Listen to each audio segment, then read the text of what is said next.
I recently bought Skyrim for the Switch, and while I don't feel a need to do a full in-depth review on it, I do want to talk about it a little bit. Obviously, one of the major drawbacks is going to be the fact that the hardware just isn't as powerful as the Xbox, PlayStation, and PC. So, although it is a 6 year old game, there's going to be some major graphical downgrade. The footage you're looking at here was captured in docked mode, which runs at 900p, and it doesn't hold up well on a big screen at all. All the foliage and grass in the game's got noticeable jaggies around the edges, which I'm assuming is down to anti-aliasing.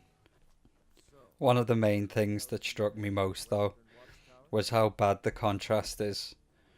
Dark areas are extremely dark, and even when you're out in the daylight, you can still find little corners where the balance of the brightness and saturation just isn't done very well. This wouldn't be a major issue if the game let you customize these in the settings, but there is no option at all to adjust the brightness or contrast and saturation, which I found was a bit strange. The game severely needs it. However, when you play the game in handheld mode, it does hold up a lot better. It runs at 720p in handheld mode, and it does a bit of dynamic scaling in certain areas. This is obviously down to the screen being a lot smaller, although this is the main selling point of buying Skyrim on the Switch. There's no mods, and the graphics aren't great, so playing it in big screen mode isn't really a viable option, especially for me since I'm so used to playing it in some of the best looking graphics can be produced on a console.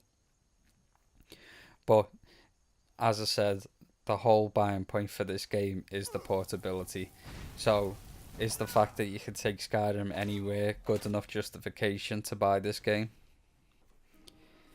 The graphics aside, the biggest drawback for me is the lack of mods. Now, I'm not complaining, I fully understand why the Nintendo Switch edition doesn't have any mods. And if the game is as good as we all make out, then it should be able to stand on its own without mods. However, mods, apart from mainly being used to make the game look nicer, for me, has a much more important function, which is tweaking gameplay elements that were just overlooked by Bethesda, and obviously the amount of bugs that are in this game. Even though the game is 6 years old, it's still full of plenty of bugs, which Bethesda are aware of, but I'm not going to get bogged down in telling Bethesda that they should have fixed this game and patched all the stuff that they knew were problems from the console and PC versions before porting it into the Switch, although I do feel that they absolutely should have done that. Apart from the absolute multitude of gameplay bugs that can occur in this game with the amount of missions and things you can do in it, the game also crashed for me in the opening Helgen sequence, which I thought was strange because I've never seen the game crash there before. And I was in an essentially a scripted section of the game where there's very little I can do to cause a crash. But I restarted the game and went through the sequence again without any problems. And in the 3 or 4 hours that I've been playing the game in the Switch version, I haven't encountered any other bugs, although I know they're in there and at some point they will rear their ugly head. The game is priced at a full release, at least in the UK. It cost me £50 to get the game, which is a very high price point for a 6 year old game, I feel. Although I obviously paid it and I don't feel cheated for my money so far.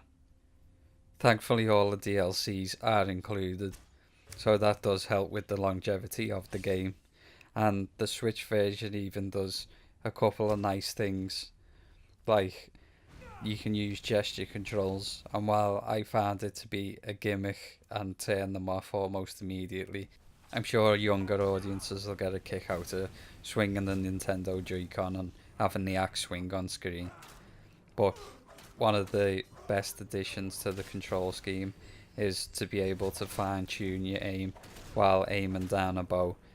It's like the same as The Legend of Zelda Breath of the Wild, where you can use the tilt controls to fine tune your shot before you take it. It's the same here in Skyrim, and it is a great addition.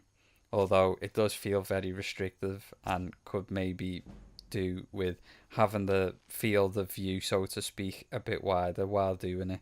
It feels like you get a little couple of inches on the screen where you can adjust the bow rather than being able to go into full aim mode like you could on Breath of the Wild.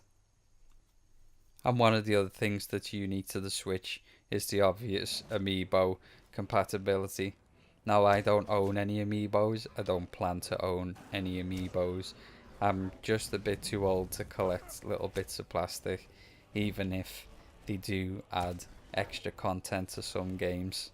So I'm not interested at all that I can get the Hylian Shield or Link's Tunic from Breath of the Wild. But again, people who do own amiibos or the younger people playing this game will probably get a kick out of that. And again, I'm not going to fault it for that, but that addition adds absolutely nothing to the game for me. So as I said before, the main selling point of this version is going to be its portability. And it is brilliant being able to take Skyrim with you wherever you go. It is, in my opinion, one of the biggest or most content packed games on a Switch. Obviously, the Switch has got some absolutely excellent games on it, like Super Mario Odyssey and Breath of the Wild, and I'm recently just playing through Xenoblade Chronicles 2. But there's no major console release games on there, and apart from Doom and one or two others, this is the first, and it is great to get that functionality out of the Switch. Although, as I said, the graphic downgrade can be a bit jarring. The idea that I've got literally hundreds of hours of content packed into a little cart that I can carry around with me is legitimately exciting. Although I couldn't see any massive gameplay sessions, as after playing for an hour or two, the battery on my Switch was down to about 50%. But the lack of high quality graphics and no mods aside, and the fact that it is quite a high price point, I have enjoyed my time with Skyrim on the Switch, and it is definitely going to be one of the games that I do play a lot of in the next few weeks. Although I know the call of all the function I get from the Xbox One version will call me back. So, if you're on the fence about this game and you don't mind paying £50 or whatever it may be in America to purchase it, just to have Skyrim on the go, then I would say go for it. And if you've never played Skyrim before and your only chance to play it is on the Switch, then again, I would absolutely recommend that you buy it. You get the full content of the game here with zero limitations and all the DLC included. So if it is your first time experiencing Skyrim, it is a great way to do it. However, if you're looking for something new from this version, other than being able to just carry it around, you're most likely going to be disappointed. The lower graphics fidelity and the lack of mods is probably just going to weigh you down, and you won't enjoy the game as much as you should. But other than that, I will say that it is a very good port of the game, and it is brilliant that we've now got it on the go. So thanks for watching, guys. I hope you had a great Christmas and you're going to have a happy new year, and I will see you in the next video.